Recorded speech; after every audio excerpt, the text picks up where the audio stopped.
Hello and welcome to IGN Anime Club, episode 75. Yay, anime! Yay, anime! I'm Callie Blakey and joined by Megan Sullivan. I'm back. Did you miss me? No? Too bad. I'm back. After a 2-week hiatus, yes? I know. Yes, of the exciting adventures of jury duty, but I'm back. All right. Being a nice, civilian of this great nation, I guess. Called in, was told I wasn't needed. I did my part for the American justice system. You're welcome, the only America. time that I'll be like, I'm not needed. Cool. Yeah. Cool. Yeah. And on that note, also joined by the Pirate King, Mike Mamone. One Piece. We are. Yeah. Dream it. Once again, Miranda is at the Wiki's desk doing her civil duty, which is to bring you all the game help that you could possibly need over the holidays. Mm-hmm. So please support IGN Wikis. And then she will be back eventually. She's not dead. Okay, so let's just start out. So we have a contest that we sort of teased in the last episode. Episode 74, you should check it out because we were delirious and it's a good time. That was kind of amazing, too. It was an interesting episode. I lost my pen cap. Oh, no. No. Anyway, I'll find it. While Mike discusses what the contest is. So, like Miranda mentioned in the last about maybe 2 weeks of shows, we're going to give away God Eater, Rage Burst 2 hoodies to you guys, the fans. So here's what the hoodie looks like. If you're not watching the video, you can find us on YouTube at youtube.com/anime club and also on the Xbox IGN app, the PS4 app, on desktop, on mobile, all sorts of places, Roku, iOS, Apple TV. Yep. So please support Anime our videos. Club everywhere. Yeah. Pretty much, yeah. Hashtag Anime Club everywhere. So we have two so it's in men's sizes, unfortunately. So we have two mediums, two largest, but our special jacket that is like the ultimate prize. Yes. This is so good. Drum roll. It's a leather jacket. Leather jacket. Yeah, look at that. With a cool tiger. Yuri would approve. I actually don't know if that looks like a tiger. So what's cool about this jacket, and this is from our friends at Bandai Namco. This is one of 10 limited edition jackets. Super rare. So it's really hard to find. We're gonna give it to you guys. One of you guys. Exactly. Yeah. So what do they have to do to be entered into the contest? So what they have to do is they have to email us at IGN _animeclub@ign.com. Yes. Email there. This is in regards to our last week's podcast episode. If you share with us your anime with the perfect ending, tell us why, and we'll pick a random winner. Yeah. Yes. So yeah. So make sure to email us. We'll include the contest rules in the article on IGN.com. If you can't find the articles, just search IGN Anime Club episode 75, and you can find it through Google pretty easily. Just go to the IGN link, and there will be an article. We also put all the shows we talk about in the article and more goodies, links off to like other anime coverage on IGN. So definitely check that out for the contest. So look forward to that. Yeah. So definitely share your perfect or ideal ending for an anime and why. Cool. Cool. Moving on to what we've been watching. So I'm going to let Megan go first because she's been gone for so long that she had plenty of time to watch tons of anime, I sure did. I did. Also, can we talk about that Springboard 450 splash onto the table that AJ Styles did last night on Tables, Ladders, and Chairs? That was anime AF. That was so good. So if you didn't understand any of those words, that was a wrestling thing, I believe. Or was it? We record on Mondays, so this was a Sunday night. This was a Sunday night pay-per-view. Wrestling event. And I was like, dude, AJ Styles just went Super Saiyan. Love it. All right. For some reason, I thought you were going to go into Uranus for some reason. Like Springboard. Oh, don't worry. That could have been a way to segue into that. We'll save that for later because we always end up talking about Yuri on Ice. Even when we don't mean to, it all goes back to Yuri on Ice. Yep. I will say that I finished up Brotherhood Final Fantasy 15 finally because I finally got my copy of Final Fantasy 15 this week. It was okay. I was surprised that the Prompto episode was my favorite episode because I really bully that character in that game. Like, I'm always tripping him and lighting him up. I don't know what it is about Prompto that just triggers me, but everyone loves Prompto. I'm like the one person where I'm like shoving that character into doors, and I pushed him in a cave and went sprawling down a slope, and I laughed because I'm really mean. But in the Brotherhood anime, I actually liked his backstory. I was like, it's actually nice. Prompto has a little bit of dimension. He's not just the comic relief, which is good. Otherwise, it was kind of not that memorable. It was okay. It gave some background on the characters, which is nice because they kind of just, if you haven't seen Kingsglaive and you haven't seen Brotherhood, then you might be a little confused as to why the game starts where it does. So recommend seeing those if you can. Or why they're even together. Yeah, or like why they're those even 4 guys. together. Yeah, like that's, some people have complained about that online. Like it's a Final Fantasy story. It's not going to make any sense anyway, as Callie just bounces around. Sorry, my I thought you were stuck. like anxious to jump in and be like, I'm going to stop you right there. No, I don't know anything. Callie is a big Prompto fan and is just getting all in a twist. Don't trash talk him. Don't trash talk the pretty boy. I don't. Sorry. Yeah, it's fine. Sorry. I wanted to get closer to the mic so I could talk to you. You all. could pull the mic forward as well. That's an option. Oh no! Oh no! Literally. Never mind. Oliver. Anyway. Oh no. Anyway. So you kind of felt a little more lukewarm about the series in general. Yeah, it wasn't bad. I liked it. And they're only 10, 15 minutes apiece. So it got the job done. It's just, I was hoping that the other stories would be as compelling as Prompto's, and they weren't. Yeah. Ignis's was kind of weird. Didn't quite, okay, he likes to cook. He doesn't really get along that great with Noctis. I wasn't sure that they were the best of friends. Like, I could see why Gladiolus and him got along. But I didn't quite. Ignis was the kind of weird one where I was like, are they friends? Are they just tolerating each other? Yeah, I feel the same way. I felt they just made it just to explain why they're together. Like, like Gladius is like the trainer. Ignis handles the cooking, and Prompto is. Wait, actually, does he? He does take pictures in the anime. Yeah, Prompto does take pictures, so they touch on that. Yeah. So I mean, also, my Prompto in my game is the worst photographer. He is, even when I level him up, his pictures are still garbage. So you're playing Final Fantasy 15. Mike, are you playing? Yes. So how but did Brotherhood enhance your enjoyment of the game at all? Or was it just kind of like, these are 2 stories that I enjoyed in tandem? I want to say Kingsglaive did more to help me like get prepared for the game rather than the Brotherhood. Yeah, Brotherhood was just sort of a fun side story, like kind of fleshes the characters out a little bit. I'm asking because I legit know nothing about this, and I'm sure other people also don't know, and I'm genuinely supposed to be like in tandem to each other. Like they're separate stories, but they all sort of become a semi-cohesive whole. I say semi because it's Final Fantasy. They never have a cohesive story at the end of the day. Well, this is something we did for the making of Final Fantasy. IGN went to Japan and did this whole sort of documentary series. If you haven't checked it out, it's called The Making of Final Fantasy. And I actually did the dub voiceover for one of the developers. Good job. But so the reason I thought of this is I had to memorize the lines. But one of the points that the developers were making in that series we did was that they weren't really thinking about the game over the movie over the anime. They were kind of thinking about them as one sort of yeah, and it does. It kind of world that it threads it all together. I mean, you'll still probably like the game if you don't always know what's going on, but it's certainly helpful to have some context for why Noctis and his friends are going on a bro trip cross country. Trip. It's a total bro trip. I like my bros. I really like my bros. I will say this, they have a really good rapport. I just picture the Zoolander thing where they're in the car. Oh, there have been tons of memes of that, by the way. You weren't the only one who was thinking of Zoolander. That Blue Steel's all over the place. Frappuccino. So anyway, and I do like Prompto on Fire a lot, so there is a Zoolander reference I've done in that there. too. Yeah. Okay. Any Blue Steel. Oh yeah. Really, really good-looking people.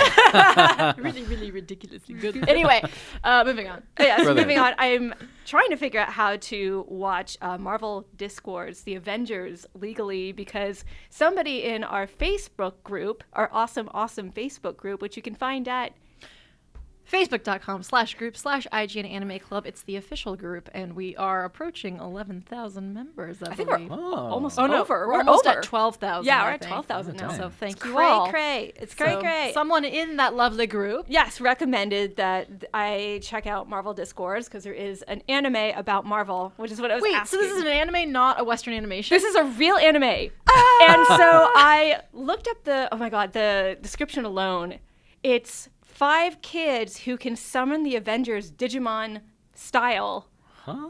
And so it's like, Excellent. so they can do like, it's Iron Man, Captain America, Hulk, Wasp instead of Black Widow, which is kind of odd, and Hulk. And these kids can summon them Digimon style to fight Loki and his cronies. I know nothing about Marvel also.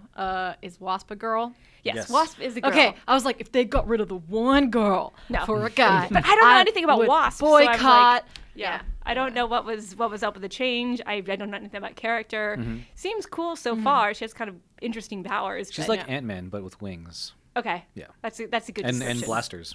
So it's currently not licensed? No, it's frustrating. It came out in like 2014. Wait, it's not? Well, okay, it was and it wasn't. Like, there's an English dub out there. Okay. There's an English dub. It has subtitles. I saw a super cut on YouTube. Somebody put together the first few episodes, just a few minutes of it, because I was like, what does this even look like? It's by Toei, so it's not the greatest animation. Toei strikes again. Toei, come on. Come on. But it's not bad. And it looks... Licensing problems and animation problems. I want to see it. Like, it had like several episodes, and I really want to see this, because what I saw is kind of down for. It's like the characters have that goofy sense of humor, and the action looked a little janky at times, but it was still entertaining. And I'm like, I want to be able to summon Chris Hemsworth and Chris Evans whenever I want. Just saying. Just saying. Get that Thor action. Some of us Steve Tony fans would be very excited. Yes, very much so. So if anyone knows how to legally stream, I know there's places you can illegally stream it. I do not support that in any way. I do not think that's cool. So if there is a legal way to get a hold of that, please, listeners and viewers, tell me. Let me know. If there's a Blu-ray or a VHS. Oh, yeah. Yes, anything. Action figures. Oshite kudasai. Okay, that was my weird. Nice stuff. You had a cool amalgamation of things.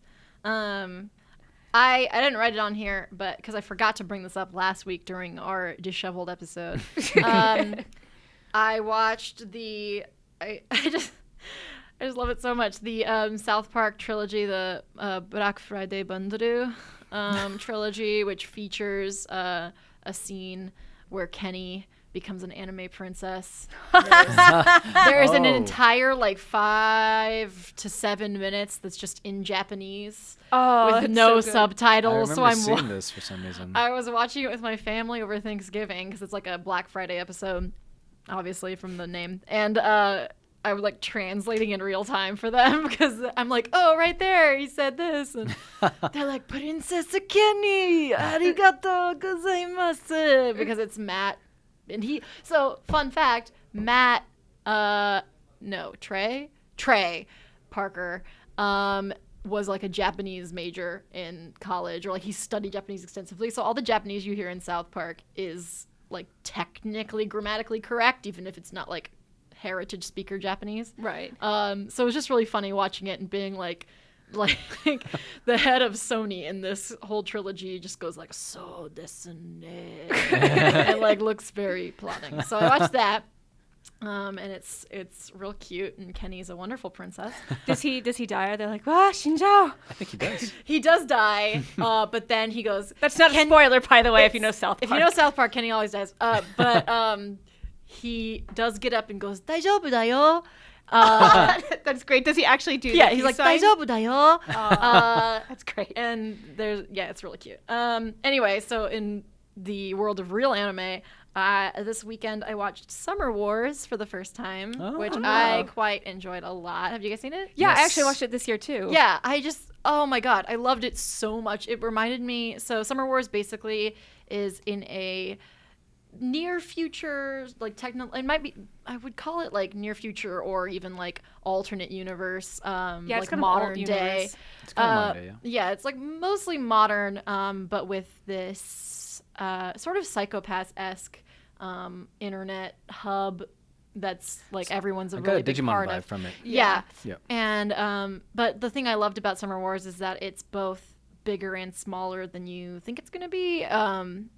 It starts out with this whole explanation of Oz, the online hub, and how it runs everything from business to personal life to your email and stuff like that.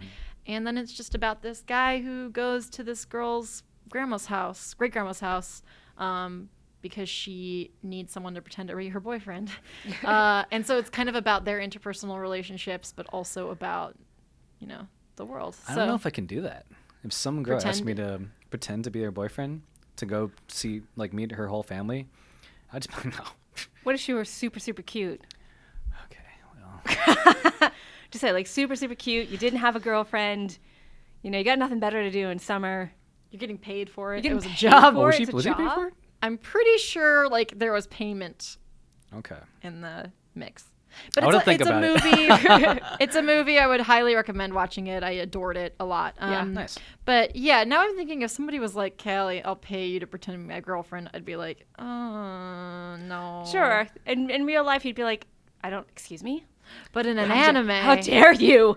But in an anime. I would have a whole harem of boys. Yeah. If a guy named Victor, who looked like Victor from Yuri on Ice, came up to you and was like, hey, I need a girlfriend for the summer. And I have a really adorable doggy. And I'd be like, I need a boyfriend for the summer. I'd be like, well, that works out great. By the way, I love the grandmother in Summer Wars. Yeah. Oh, she's so feisty. Yeah, she's I love that. Incredible. Bachan, she's just like, oh my gosh, she's a beast. I love her. I want to grow up to be her. Life goals. Speaking of men who look like Victor, if you watch the Death Stranding trailer from the Game Awards. Oh, yes. Mads Mikkelsen looks a lot like old Victor. Did you see that Twitter photo? No. Someone tweeted there was a Kojima and Mads with a cake. I think it was Kojima's birthday. And then someone tweeted, like, older Yuri and Victor. Oh my gosh! So it was on the Facebook group.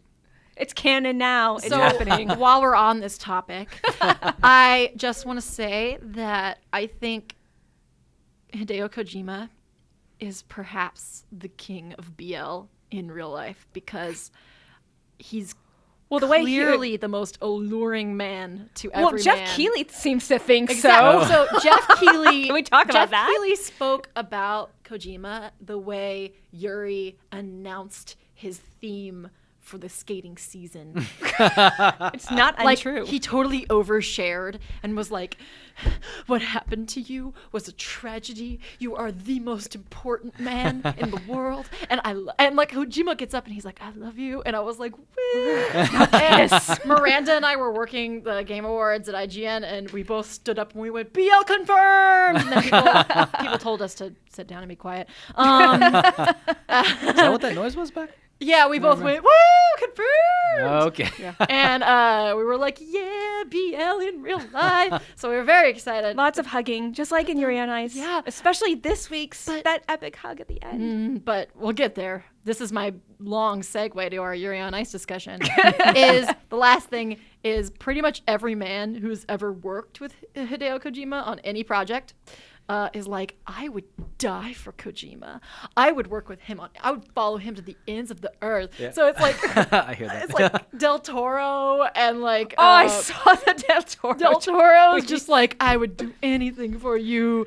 And then, what's his face? Norman Reedus is like naked in that game apparently. So it's just like, I pronounce him the king of BL. He is, it's sort of BL magic because it is men fall over themselves for good, like, not just fanboys, but like legitimately developers and people who work with him are you're the best. Professionals are like, I would follow you to hell and back if it meant I could see your face one more time. If I could just be by your side. like they get really into it. But anyway, I can see that. So speaking of boys who can't get enough of each other, I can't really if you haven't watched the most recent episode of Yuri on Ice, that would be episode 10, I believe.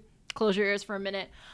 Those dorks didn't see each other for literally 20 hours and were running to each other at the airport. Those dorks. What? I love Yuri them. needed a hug. Like he was hugging everyone at the end of this episode. You could tell it's because he didn't have Victor to hug. It's like when you like are 1 month out of a relationship and you're like, I just want affection from someone. And then you get over it and like you see your ex and you're like, don't do it. And I'm just talking about myself now. Because, but you know that feeling where you're like, I just want someone to tell me I look nice and want to go to dinner with me. And that's how Yuri was acting, where he's just like, your hug isn't right. Your hug isn't right. Let me be the Goldilocks of hugging. I was wondering why he was hugging her. He was being the Goldilocks of hugging. Yeah, he couldn't replace Victor though, no matter how hard he tried. Literally a day apart. Speaking of that first scene, when the brother is dancing, and like, oh my god, that got to me. It really did. Big Brother. Creepy. I want to say he is probably the prettiest skater to me. Like I'm just kind of like, oh, you're so pretty. Are we talking about the Italian dude? Yeah, I think he's very cute. I think he's super creepy. But he's so creepy that Stop he creeping doesn't on your count. sister. Yeah, he doesn't count. Yeah. Yeah, he and Chris are the But two creepiest. Watching as a brother, that scene was a nice scene for me. Aw. Yeah. Aw. Anyway. Well, Yeah. he. JJ though, JJ needs to go down. I do not like JJ. JJ just needs to fall on his face. Okay, ranking of who I don't like. Number 1, Chris. Get your eyelashes out of my face. Number 2, JJ.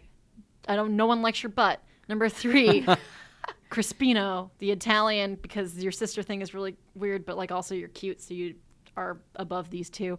And then like the Korean dude, and then Pachit, and then the rest of them. And then at the top is Victor and Yuri. I don't remember anyone's names. Yeah, it's like Sung Actually, Sung Gil Gil is the Korean dude. Yeah. Okay, I remember his name. But I didn't want to say it wrong, so I said Korean dude. I don't know. I remember the ones I either really love or really hate, and all the ones in between I'm like, eh. So it's like Italian dude. Oh, and the scene Chris. when Yurio gives him the pierogies. Oh, that was unexpectedly cute. His face! I reblogged like several photo sets on my Tumblr of just Yurio smiling because I was like, my precious baby, he's happy. I started crying. I was looking at fan art at 2 a.m. and I started just tears. It wasn't like actively crying, just tears came out of my eyes. And I'm like, I love them so Your much. maternal instinct for Yurio is so impressive. I'm indifferent to his fate. I'm a well-wisher in the fact that I don't wish him any specific harm. But other than that, it's okay. I was seriously hoping. So my friend Jen predicted erroneously that someone would get in and Yuri wouldn't, but then someone would get injured and then Yuri would get in by default, which I thought that would have been crazy. Mm-hmm. But so the whole episode I was like, what if JJ falls and gets hurt? What if someone hits him like that one lady in real life? Like Tanya Harding. Tanya Harding. What if someone Tanya Hardings him? That would be crazy. So if you're not familiar, basically she just crowbarred someone's legs in like the 80s, and it was a figure skating faux pas. Yeah, it was a big thing.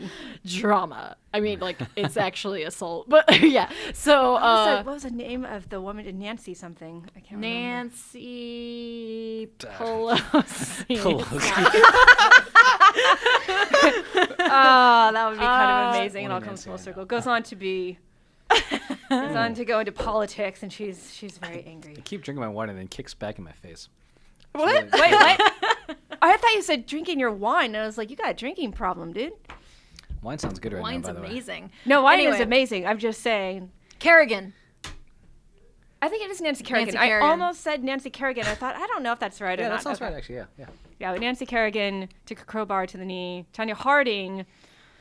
I used to be a figure skater like you. Yeah. And I took a crowbar to to the knee. Thank you, Skyrim. I'm sorry. It's been 5 years. I'm so sorry. Oh, man. Yeah, that's but good. anyway, so I thought because, I mean, I didn't think it would actually happen, but I thought maybe there would be an injury because there's been so many figure skating parallels, like real life figure skating parallels. Plachenko was in this episode as a cameo in the Kiss and Cry, and then Sala is based on an actual skater, and then Victor seems to be inspired by Johnny Weir, who was known for being super outwardly gay and got bullied relentlessly for it. Figure skating is apparently, as far as I can tell, a pretty homophobic sport, and that he was called Johnny Queer and totally mocked, and he did this thing with, he had the flower crown, and so there's Victor with a flower crown, and so people are speculating that Victor is kind of an homage to Johnny Weir. So I thought maybe something figure skating-y would happen, but I like that Yuri like just barely made it. Yeah. But yeah, the show is so important on so many levels because it's important for Japanese homophobia and like resistance to queer cultures, but also apparently figure skating is pretty homophobic, despite being a sport that other people make fun of in a homophobic nature. Yeah, that's strange to me. I hadn't heard that. I don't know if it's a defense mechanism or something, but apparently it's it's important ground to break for. Yeah, and I hope that people give this show a chance. There seems to be a little bit of resistance by some people, and it's a good sports anime first and foremost. Yes. I love that it focuses a lot on sports psychology. So you really get into the mind. That's a good way of putting it. Of Yuri. It's not really, he's not the, goofy high school kid who has to learn to skate and then get the gold medal at the end. It's more like he's almost over the hill. This is his last chance to do something he's always wanted to do, but there's always been an emotional and psychological block. And now he has the opportunity to be coached by his mentor, and that is helping him break down barriers about what he is, and who he wants to be. That's a great point. Yeah, that's an excellent point. And I think that, you articulated it in a way that kind of put it all into relief for me, is you get several different stages of an athletic career, whereas in a lot of sports anime, it's usually just high schoolers. This is someone who's at the very end, someone who is a genius and has lost inspiration, and someone who is at the very beginning but doesn't know if he's going to continue to have the skill he did as a junior. Yes. And so you get 3 different looks at the same sport in the same environment, and so it's really, really interesting for that reason. And like, honestly, I think past the first few episodes, because I think the first 2 or 3 episodes are like pretty heavy on the flirting and heavy on the fan service, and it clears up after that. If that's something that bothers you, I don't think it's as in your face. You get a little bit more of a deeper relationship from them. I feel like this is people like to compare this to, other things. Like, well, I feel like this is more like Amanchu from last season, where their relationship is more implicit than anything else. It's more subtle, and you actually root for them because they're connecting on an emotional level, as opposed to, we're going to have some hot, steamy scenes. It's more of like about their friendship and what makes them click. And I really like that it's really not in your. I mean, there's a couple of fan servicey moments. Absolutely. That's been in other, like, I'm watching Izetta the Last Witch, and there's some implicit stuff going on with Izetta and Fine, but same thing, where it's really more about their emotional connection. So a lot of this show is focused on psychology and people's emotions, and it's so good. That's how I felt about Days when I started watching that. Yeah. It was more, focused more on the relationships and the protagonist and how he felt about the sport. But it didn't do as well as a job as Yuri and I did. Right. And it's on season 2 now, and maybe I'll jump back in, but probably not. Yeah. We'll see. Yeah. I just think it's almost last thing, and then we'll move on. I come up with a new thing to say about Yuri on Ice after every episode. It's not even about the episode, but about the series as a whole. Is like, it's been really helpful for me in thinking about like relationships, because when you're like in nerd circles, I don't know if this has happened to you guys, but a lot of emphasis is placed on like friendships are formed over common interests, and so it's like, oh, we like all the same games, we must be soulmates. It was like a common thing for me as a teenager, where it's like that would happen to me with people who were interested in me, and then the people I was interested in, I'd be like, you like this weird show no one likes, but I do. We should get married. And so it's just nice to see. I've been seeing this more and more in the anime I've been watching. Like My Love Story, for instance, also does this. But like just seeing a relationship that you get to see the wavelength stuff, like what makes them compatible isn't always the things they're into, it's the way they are, and it's sort of this intangible thing that's hard to explain and hard to understand. Right. They click on an emotion level. It's like, yeah, Yuri could be friends with any ice skater, and so he has a couple ice skating friends, but he doesn't connect with them in the same way. Yeah. So It's way more believable. Yeah. And so that's just friendship is magic, is what I'm trying to tell you people. But yeah, so if the fan service put you off if you gave it the 3-episode test and it was still a little too raunchy. It's not as out there. It's sort of like the early courtship. I didn't even think it was raunchy. There was nothing about like Victor no. accidentally falls into Yuri's crotch, like that kind of thing, which just drives me crazy. Where I'm like, come on, anime. Anyway, we do have to get moving because I want to have time because we're starting a new watch party. So, Mike, let's wrap you up. But sorry, you might have to go a little bit quickly. Oh, sure, yeah. I mean, the usual shows I'm watching, of course, right? I always talk about JoJo. I always talk about Haikyuu. I haven't talked about All Out in a while. All Out, the rugby anime. I don't know how I feel about this show anymore. Oh yeah. Yeah, it's moving a little bit too slow for me. I kind of I don't want to spoil it for you guys, if you're interested. But they haven't even. Oh no, that's still a spoiler too. I can see you like somersaulting over spoilers. Yeah, I mean they're all still trying to mesh as a team. And it's taken a little bit longer than I thought it would. With that said, the season's almost over, so I'm not quite sure where their endpoint was going to be. Yeah. Is this a 12 or 24? Do you know if it's going to keep going? I do not know. I assume till 13, for at least season 1 anyway. Because like JoJo, they just keep going. They don't care. Yeah, JoJo will go like on JoJo's, forever. It'll live forever. This season's technically like 39 episodes or whatever. Just like they're like, random number. They just do a roulette wheel. Yeah. So, All Out, I'm still going to finish it. So we'll see. It's one of those shows I still keep up with, maybe because it comes out before the whole weekend. Like, here's all the shows. The onslaught. Exactly. So I have trouble catching up with those than I do with All Out. But aside from that, yeah. Haikyuu and JoJo, like, they're ongoing, and I don't want to spoil it, but it's getting good, guys. For those that are watching, let's talk about it. No spoilers, but I heard that Haikyuu's last episode was particularly good.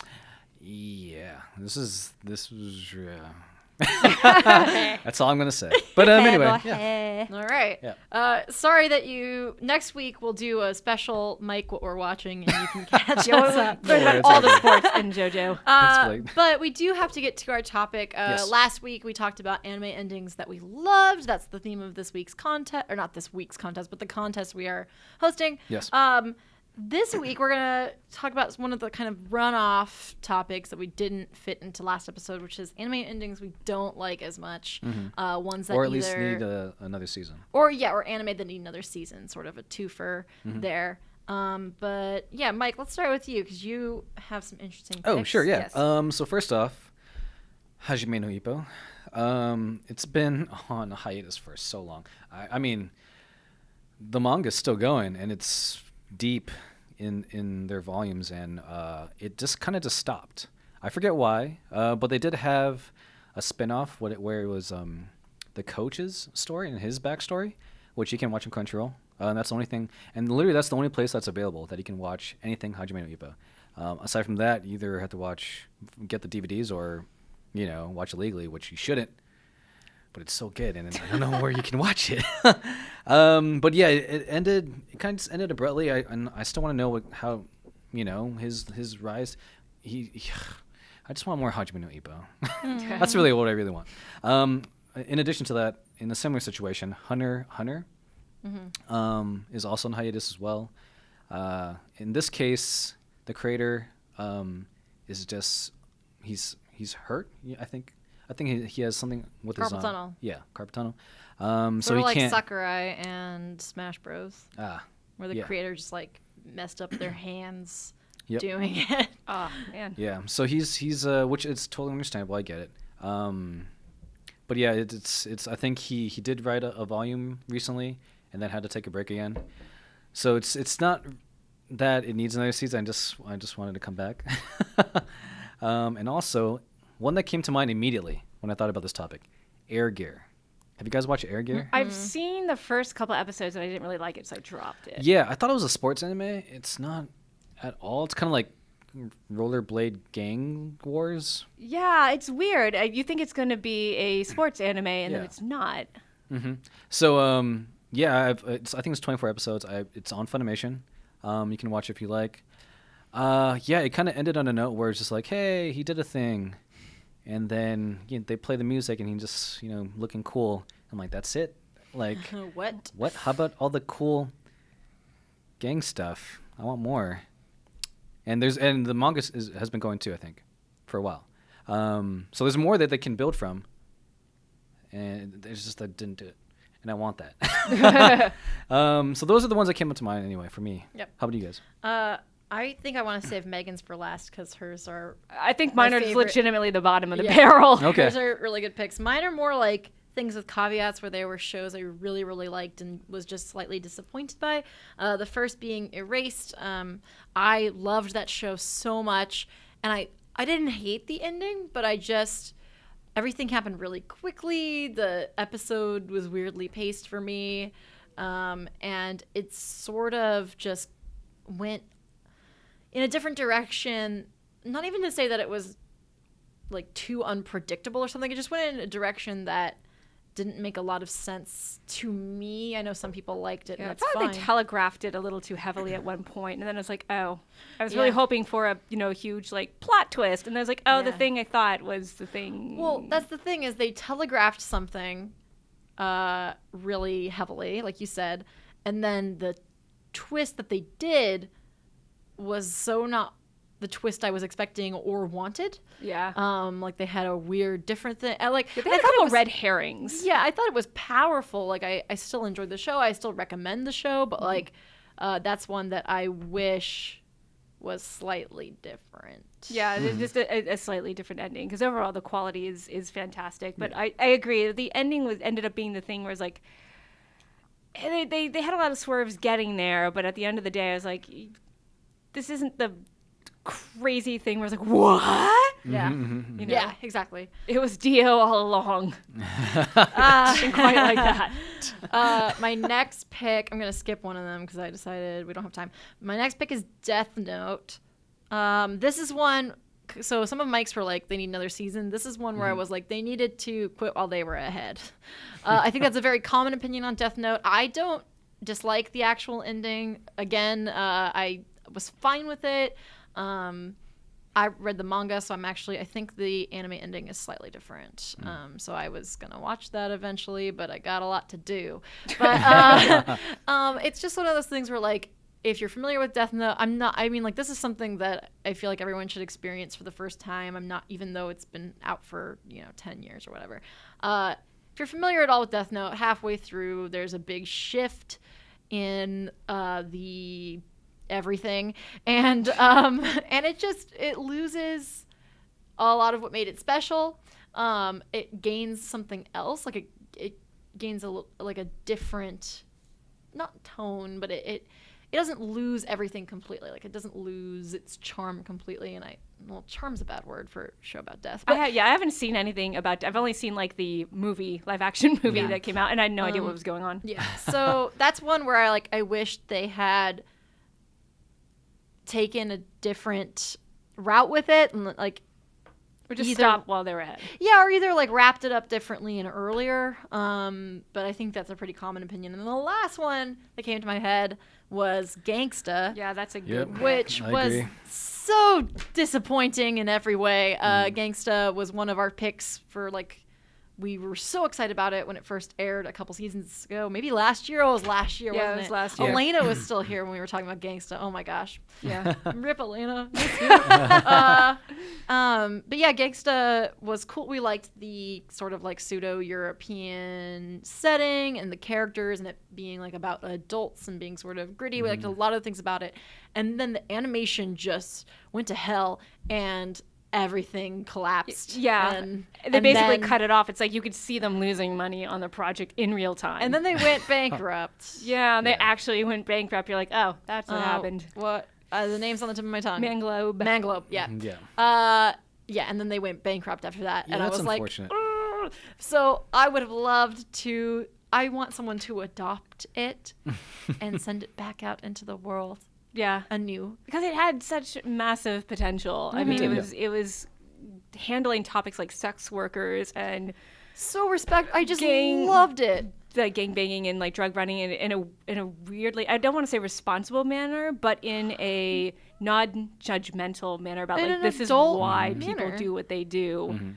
So they do bad things, but you see it from their perspective, which I thought was really good. Yeah. And there were interesting things unfolding, but you Yeah, couldn't tell because the animation was all janky. It got convoluted at the end because they didn't have time to tell the story of these different mob families. And at the end, I not only did not know who half the cast was, but I didn't know what was going on. It totally lost me at the very end. There is a manga for it. I've heard the manga's great. It's been on my list to watch or to read for a while. So yeah, I guess that's the moral of the story on a lot of these is maybe check out the manga if you didn't like the anime ending. It's probably good. But we want to hear from Megan because Megan has the best picks for the worst anime endings ever. So just saying, I'm putting this out here now. Voice crack. I didn't see the ending of Neo Genesis Evangelion. I started the show, but the whole reason I dropped it was because people repeatedly told me how bad the ending of that series is. And then there was a remake of the ending, kinda, with the creator, and it was even worse and even more just depressing and agonizing. And I was like, this doesn't make me want to watch this show. And it's on everyone's top 10 list. And I'm like, but I don't want to feel depressed like that. Yeah, I think a long time ago I saw the first episode. So confused. But the mechs are cool. Yeah, the mechs are super cool. I watched the start of the series, but as soon as people were like, oh, the ending, it's so depressing, I was like, you're not doing me any favors by telling me that.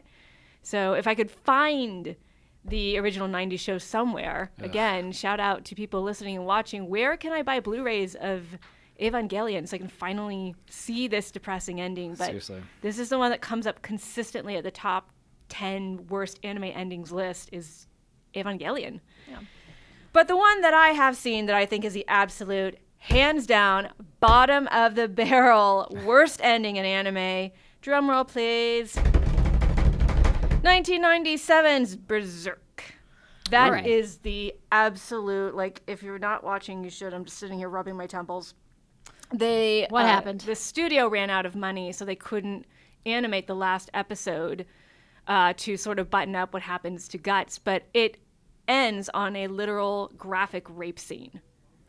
Which is something you don't want. Something you don't want. So spoilers for those who don't know Berserk, just close your ears for a second and I'll kind of give it away. But who it is it's the strongest female protagonist in the series is the victim of a horrible rape. And that's where the episode ends, is Guts watching his girlfriend get graphically raped. Ugh. It is like and it's such a good series and you're so riveted by it, and then it ends on that and you're like, what the hell? Yeah.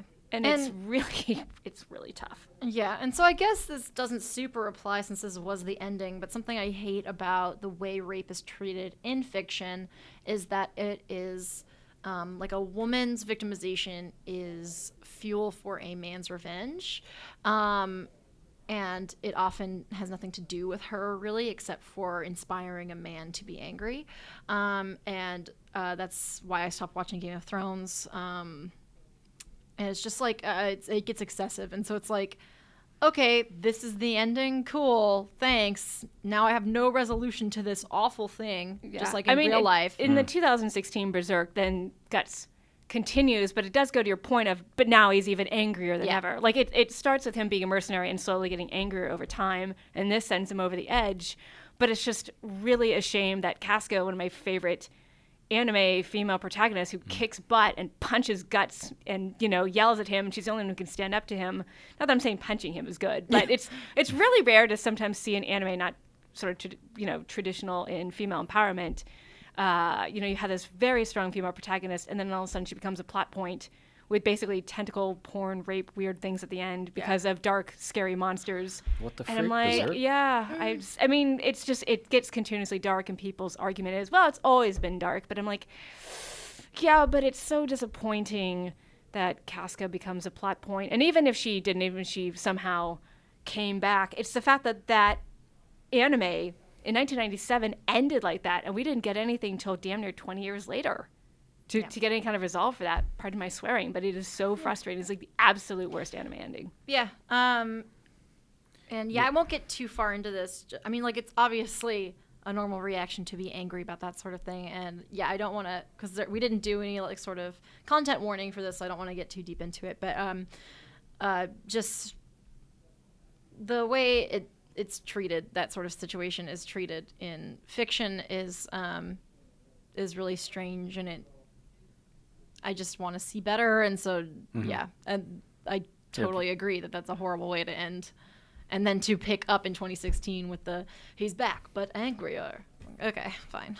Yeah, sorry. It's just the absolute worst that people had to wait 20 years for. I mean, you could always go read the manga, which is really excellent detailed art. Like it's published by, I believe, Dark Horse here in the United States. So you can absolutely pick up if you don't want to watch the 2016 Berserk, which has its animation problems. I'm not saying it doesn't, but for those who didn't get a chance to read the manga and who saw that ending for Berserk, they're like, what? Yeah.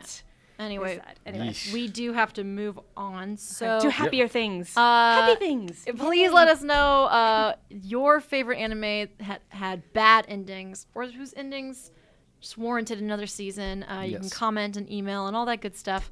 Let us know. But it is now time for the watch party. Yay. We are starting a new watch party, which is crazy. So excited about this one. We just did Fooly Cooly, and now we're on to another one that's been on the polls for a long time. Kids on the Slope, the show that's not about skiing. It's about jazz. And a slope. And there is a slope in it, but not a ski slope. Confirmed. So, Episode 1. I just want to say...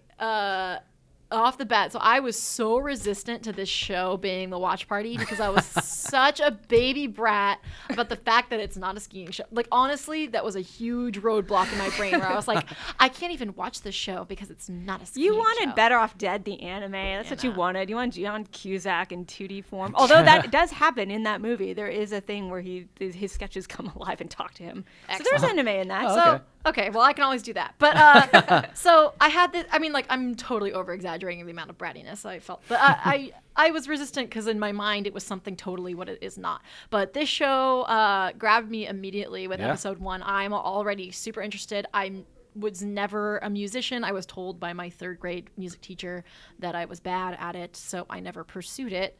And so I've always felt very alienated by music shows, which is why I have not seen K-On! And why Sound Euphonium failed to grab me. So I just have this whole block in my head for it. But this one gets This me. is quality. Yeah. What is your first impression before we get into the Facebook comments? As soon as first off, I knew there was going to be music involved after reading the synopsis. But as soon as he started playing the piano, I just started getting like these feelings again. I'm like, I want to play piano. And I was looking at my alto sax in the corner. I'm like, maybe.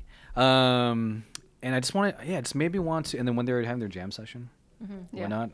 I just miss band so much. Yeah, I've always wanted to play piano. I just never did after that teacher. So we'll teach you. Yeah. So yeah, what about you, Megan? I really loved it. The animation quality is fantastic. I'm loving the bromance between Kaoru and what is his name? Sentaro. Yeah, I'm liking that bromance. This is what Yuri on Ice has done to me. At one point in the second episode, I was like, are they in love? Well, at one point, Sentaro, Ritsuko or whatever her name is, mentions that Sentaro is very special somehow. And I leaned in and was like, yes, but in what way? I don't know, special. But no, it's their legitimate friendship. Sort of an unlikely friendship between these 3 characters, which is really cute, and they're bonding over jazz. And jazz is always hit or miss with me. It's either really good or it sounds like just grating. It can be grating, so it can be one way or the other. But this is making me want to go out and buy some of these old jazz records. Dude. Oh yeah. They were dropping some names. That was that record he showed off in the at the store was. I looked it up immediately. And then I just listened to the whole thing. Yeah, it's really, really good. So I'm like, good job, Kids on the Slope. I think I'm going to start listening to more smooth jazz. Yeah, and then I can feel like Lisa Simpson and Bleeding Gums Murphy. Anyway, yeah. So, and of course, I love Sentaro. That's obvious. Okay, those back muscles when he was just rowing. You're just like, keep rowing. I was like, wow, he gets into fights and doesn't like school. That's really bad for me. I still like him. Ritsuko's really cute too.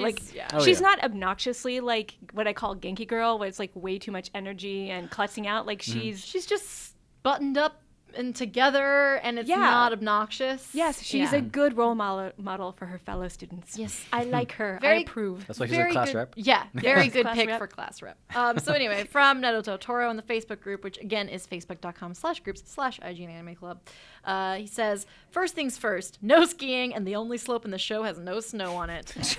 Yep. Now that that's out of the way, we can explore this music-filled world and the dysfunctional people in it, like our protagonist Nishimi Kaoru, an introverted kid with a messed-up extended family and an affinity for piano and freckled girls, or his better, more chaotic half, Sentaro Kawabuchi, the classroom's designated bully with a heart of gold and a proclivity for rooftops and either fighting or getting drenched by the rain in the rain by them. Well, it's fine. We also have Ritsuko-chan, the object of Kaoru's affection, and Town Cutie, who just so happens to own a music store. Yes, kids, back in the day, those were a thing. And a good eye for boys that look better without their glasses. This is a true Yuri successor. Yeah, it really is. Together, this trio of eclectic personalities come together to create the right environment for the controlled chaos that is jazz and its cathartic yet soul-crushing melodies. That's a pretty good summary of what happens. Basically, Kaoru moves to sort of a backwoods-seeming small town, and he's not stoked about it because apparently his extended family are a bunch of jerks. Not apparently, they are. I hate what's her face, Minako or whatever. I hate her. His guardian? His aunt, his cousin. I hate her. Oh, her. Yeah. Yeah, she's awful. Just awful. I don't like his aunt either, but his cousin is just like, slap her. Yeah. And then episode 2, I loved the swimming thing, and I loved the very end where Sentaro saves the girl from those guys, and like as soon as she looks at him, he's like, "Doki doki." I'm like, if only I had that power. So episode 2, Tyler DeBoer on the Facebook group says, "Oh, Kaoru's imagination, such funny thoughts. But really, Kaoru, you really thought water would do something during the fight? Oh yeah, he tries to splash those guys." And then runs away immediately. I know. I was like, what? You do what you gotta do, all right? He tremendous improvised. nerd. He tripped into it, and then he's like, well, we gotta run with this. Also, Sentaro just jumped a flight of stairs and kicked the dude That in was the chest. amazing. It's Yeah. like, whoa. Yeah, he did.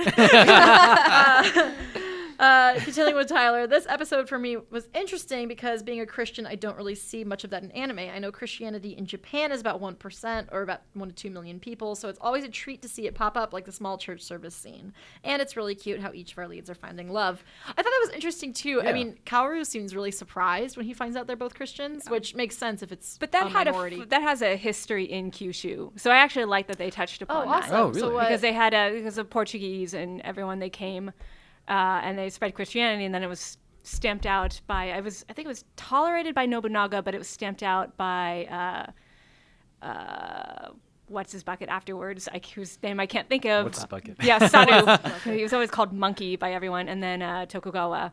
So it got stamped out in a lot of places, but it had a foothold, I believe, in Kyushu, if I'm remembering my Japanese history correctly. So when I saw that, I was like, that's a really cool reference to the That's fact that super there are cool. still Christians in Japan. They probably are in Kyushu. So Yeah, That is awesome. I didn't expect to see a church yes. in Japan. Anyway. Yeah, like when I didn't think of anything of it because, what's her face? Ritsuko is like, oh yeah, let's meet behind the church.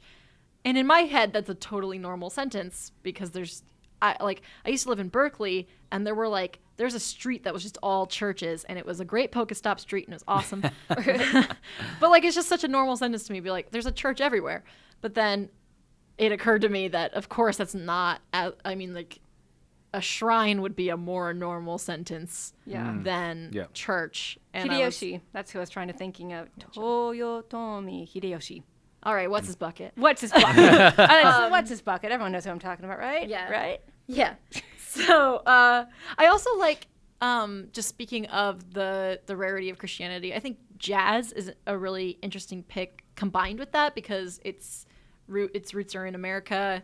And so there's a lot of Western feeling things combined with a lot of Eastern feeling things, like the town and the actual slope that they walk up every day to get to school, and the actual like layout of the town is super rural Japanese, like to a T. And then they have this kind of like jazz club, which is like, oh, I'm in the 20s in New York. So I liked that the combination of things doesn't feel jarring.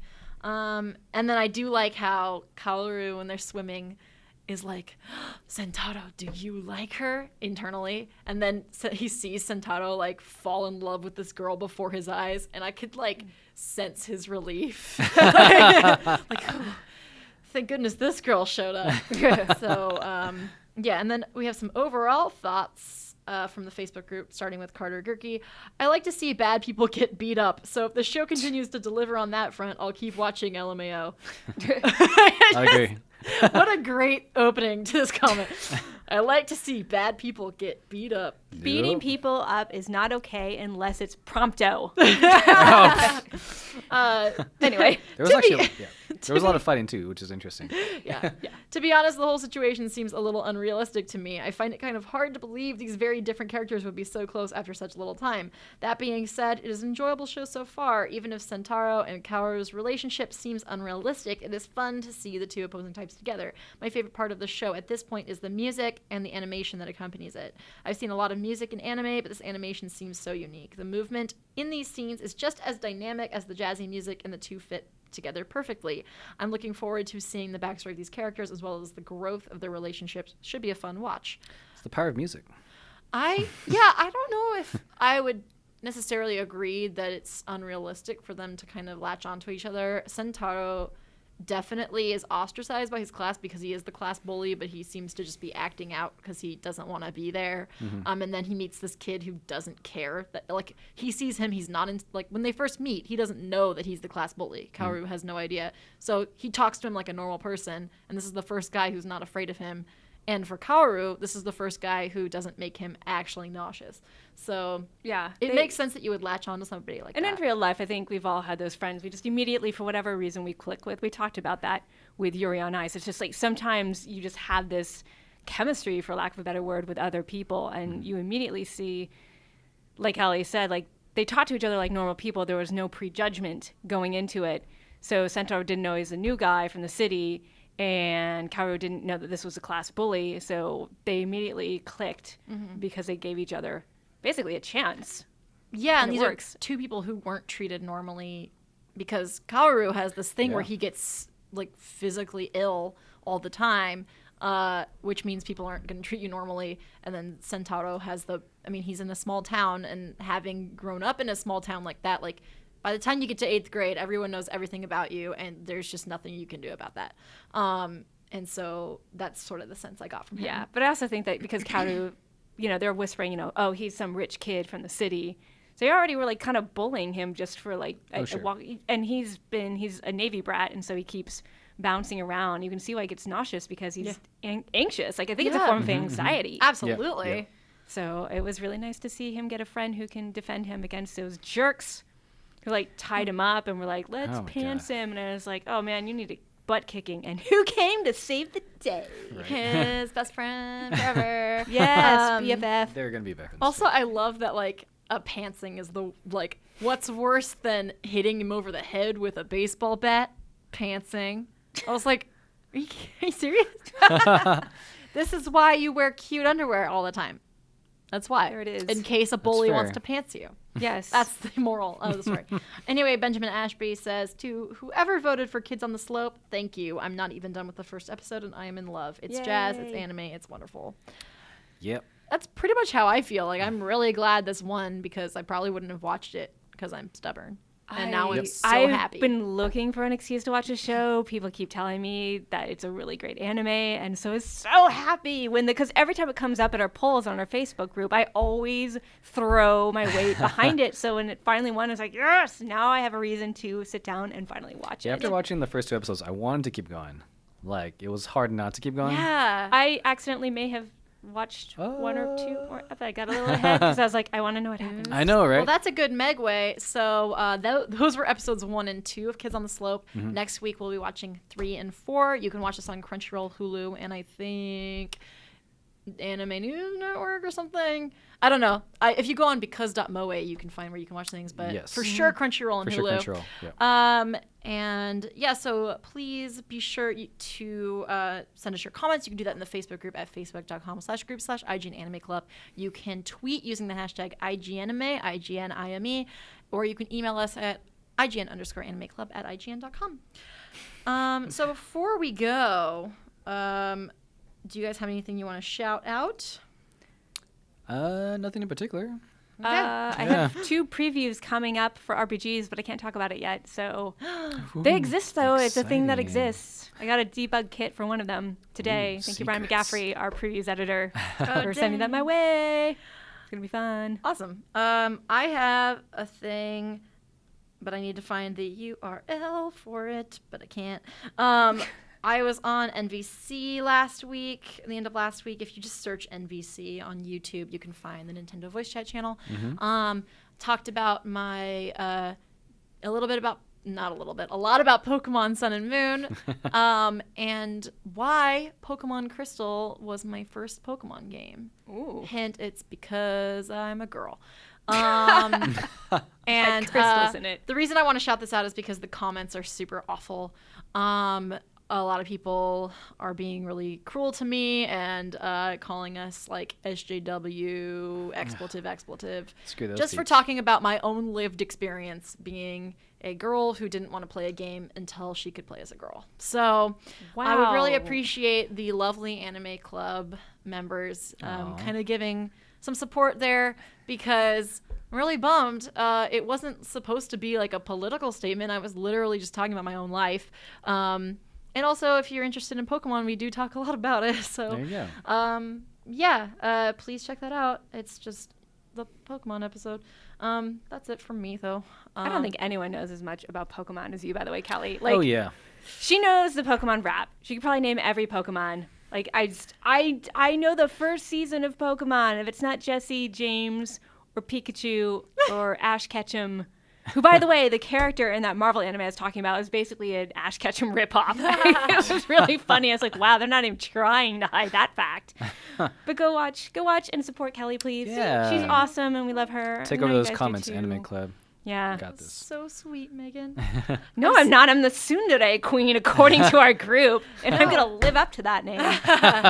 You're not even that good at Pokemon, Callie. It's God, not what like do you know about Pokemon? Oh, jeez. I'm really excited because I'm coming up with a Mimikyu set, because I really want to run Mimikyu, at least in singles. I don't know about doubles, but I looked up professional, like pro player analysis of Mimikyu, and basically the set I came up with in my own head was the set that they came up with. And I was like, I'm the best. I came up with my own set in my brain. So Callie, Pokemon expert, affirmed. That's about it for us. Join us next week for episode 76. It'll be a big episode. Tease. It's a really important episode. Don't miss it. Please don't. Please don't Please miss it. All right. On that note, we'll see you next time. Bye. Bye. Bye.